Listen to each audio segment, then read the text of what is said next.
오늘의 큐티 말씀은 사도행전 21장 17절부터 36절입니다. 제목 예루살렘에서 생긴 오해들. 먼저 앞뒤 문맥을 살펴보겠습니다. 3차 전도 여행 끝부분입니다. 오순절 안에 예루살렘에 도착하기 위해 에베소에 들르지 않고 일정을 서둘렀습니다. 밀레도에서 에베소 장로들을 격려하고 배를 타고 이스라엘 북쪽 항구 두로에 도착합니다.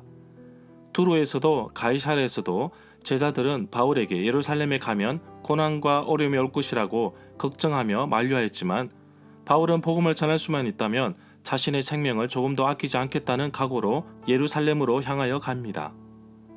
바울이 예루살렘에 도착하였지만 여전히 유대인들 사이에서는 바울에 대한 오해가 심하였습니다.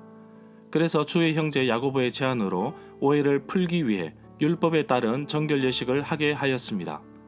바울이 그 예식에 참여하여 비용까지 지불하게 되면 유대인들은 그 모습을 보고서 바울은 율법을 존중하고 있다는 것을 알게 될 것이라는 조언을 받아들여 그렇게 합니다.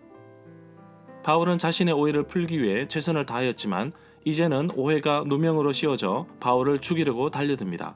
이때 로마 군인이 개입되어 바울을 체포하여 데려갑니다. 로마 군인들은 오히려 유대인의 폭행으로부터 바울을 보호하는 역할을 하게 됩니다. 문단을 나눠보겠습니다. 17절부터 22절은 예루살렘에 돌고 있는 소문들, 23절부터 26절은 야고보가 제안을 하다, 27절부터 30절은 바울에게 닥친 위기, 31절부터 36절은 로마 군인이 개입하여 바울을 체포하다. 18절에 보면 바울 일행이 예루살렘에 도착하였습니다. 이튿날 바울은 야고보를 방문하였습니다. 야고보는 예수님의 형제 지간이며 예루살렘 교회 리더십입니다. 원시교회 리더십은 주의 형제 야고보와 장로들이 관여하고 있습니다. 사도 시대를 지나도 장로의 그룹은 계속해서 중요한 역할을 감당하였고 새롭게 세워지는 공동체들도 이러한 제도, 장로 제도에 따라서 지도 체제를 세워 리더십을 이어갔습니다. 목회 서신에서 자주 등장합니다. 19절에 보면 바울은 언제나 전도 여행을 다녀온 뒤에 교회나 지도자들에게 선교 보고를 하였습니다. 그 가운데 하나님께서 바울의 일행을 통해 행하신 일을 사도행전 14장 27절과 15장 3절부터 4절, 15장 12절에 기록하고 있습니다. 20절에 보면 실제 역사적으로 네로 황제가 왕위에 오른 후에 바울이 예루살렘에 도착했는데 유대 민족주의가 성행했다고 합니다. 그래서 이스라엘 안에서는 비유대적인 것에 대한 적대감은 점점 폭력적인 모습을 취하게 됩니다. 21절에 보면 바울이 유대인의 율법을 무시한다는 소문이 떠돌고 있었습니다.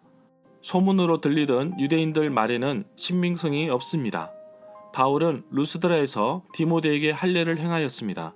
또한 할례에 대한 바울의 생각은 고린도전서 7장 18절부터 20절에 잘 나와 있습니다. 할례 받는 것과 할례 받지 않는 것 모두 아무것도 아니요 하나님의 말씀을 지킬 따름이라고 합니다. 그러나 바울은 할례를 강요하거나 요구하지 않고 자유롭게 맡긴 것을 볼 수 있습니다. 바울이 주장하는 핵심은 할례를 행한다고 해서 또한 유대인들이 율법을 지키고 행한다고 해서 구원을 받는 것이 아니라는 것입니다.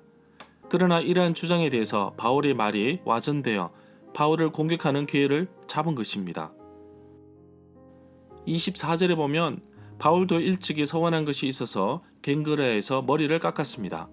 이 내용은 사도행전 18장 18절에 나옵니다. 바울은 야고보가 충고해준 대로 머리를 깎게 하는 시위를 통해 자기는 율법을 잘 지키며 또한 충실하게 살아가고 있음을 모든 회중들 앞에서 공개적으로 증명하고 있는 것입니다. 나실인으로서 서원을 행하고 나서 그 기간이 끝나게 되면 공식적으로 행사를 가지는데 그동안 자랐던 머리털을 깎게 됩니다. 만약에 가난한 나실인이라면 부유한 사람이 머리를 깎는 비용을 대어 주어야 합니다. 이로써 경건하다는 것을 증명하게 되는 것입니다. 27절에 보면 야고보의 제안으로 바울이 하나님께 서약한 4명을 데리고 정결 의식을 하러 갔습니다. 27절에서 1회는 바로 정결 기간이 끝나는 무렵에 해당하는 정결 의식입니다. 함께 갔던 사람들 4명이 머리를 깎지만 바울 자신도 정결 예식을 해야 합니다. 이방 지역을 돌아다니며 부정했기 때문인데 7일 동안 결례를 행하여야만 했습니다. 좀 더 연구해야 할 것이 있습니다. 서원을 지키는 최소한 기간이 30일로 알려져 있는데 21장 27절에서는 7일로 나와 있습니다. 억지 추측을 해본다면 서원한 기간 중에 부정한 일이 생겨서 우선 부정을 없애는 결례를 행해야 하고, 부정한 상태에서 나시리는 7일째 자신의 머리를 깎고 8일째 규정에 따라 희생 제물을 드렸습니다. 민수기 6장 9절부터 12절의 규정에 대해서 나오고 있습니다.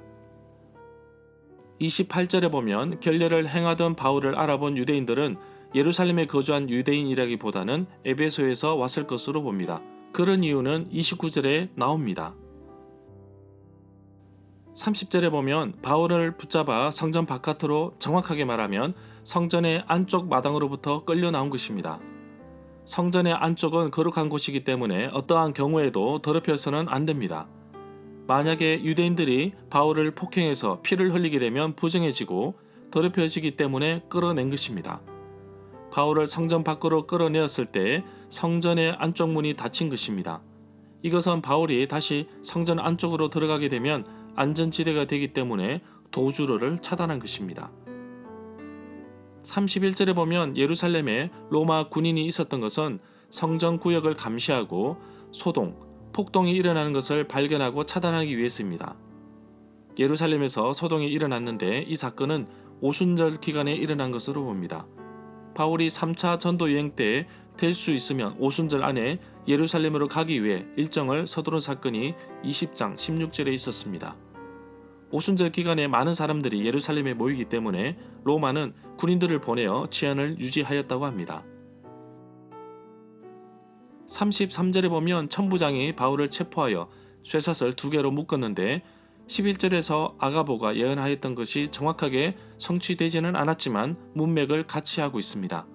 두 쇠사슬은 손과 발을 묶으라는 뜻으로 해석할 수 있습니다.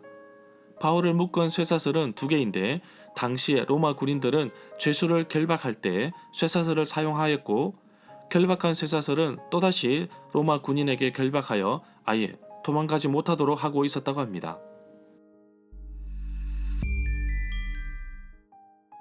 절마다 상세한 설명과 구절 해석, 핵심 내용과 중심 줄거리는 네이버 블로그에 올려져 있습니다. 내게 주시는 교훈입니다. 두로에서 가이사랴에서 많은 주의 형제들이 바울에게 말합니다. 예루살렘으로 가면 안 됩니다. 그러나 바울은 자신의 분명한 비전과 목표가 있었습니다. 고난이 오더라도 참고 견디는 것은 바울은 자신에게 큰 꿈, 계획이 있었던 것입니다. 사도행전 19장 21절에서 바울은 로마를 가고 싶어 했습니다. 비록 어렵지만, 비록 힘들었지만 하나님께서 길을 열어주셨습니다. 하나님의 생각은 나의 생각보다 앞서십니다. 그러므로 주님께서 함께하여 주시고 나의 앞길을 인도하여 달라고 기도하십시오. 야고보의 제안을 받아들인 바울은 유대인들과 불필요한 오해를 불러오지 않았습니다. 복음이 아닌 비본질적인 것에 너무 매달리지 않도록 양보도 하고 때로는 거절도 하는 것도 필요합니다. 언제나 나의 삶에서 하나님이 중심이 되고 복음에 매여 사는 하루가 되기를 기도합니다. 바울이 두루에 도착하였을 때 성령의 감동으로 제자들이 바울에게 고난을 예고하였습니다. 성령의 예언대로 바울에게 고난이 닥쳐졌습니다. 이번에 발생한 소동은 열정적인 유대인의 오해로부터 시작된 것입니다. 잘 모르는데도 마치 진실인 것처럼 행하였기 때문에 발생한 일입니다. 나 자신도 사물을 보거나 사람을 볼 때 한계가 있다는 사실을 인지해야 합니다. 내가 모르는 것도 많다는 사실도 알고 남을 나보다 더 낮게 여기며 살기를 원합니다. 로마 군인이 폭동으로부터 바울을 보호해 줍니다. 바울이 로마 군인에 의해 체포되는 순간에 바울은 어떤 생각을 하였을까요? 어쩌면 예수님을 머릿속에 떠올렸을 것입니다. 예수님의 고난이 헛되지 않았듯이 바울 자신도 주를 위한 고난이 자신에게는 헛되지 않음을 안 것처럼 나의 신앙의 삶에 있어서 고난 역시 헛되지 아니함을 기억합니다. 굉장히 위험한 순간에도 하나님께서는 바울을 구원해 주십니다. 바울이 정말 힘든 고난과 어려움을 겪으며 이방인들에게 전한 복음이 거치고 거쳐서 나에게까지 왔습니다. 복음을 받아들이는 것은 수많은 그리스도인들의 고난도 인정한다는 것으로 볼 수 있습니다. 그렇기 때문에 나에게 다가온 고난 역시 위로받고 이긴 싸움이라는 것을 믿고 도전하는 하루가 되기를 간절히 소망합니다.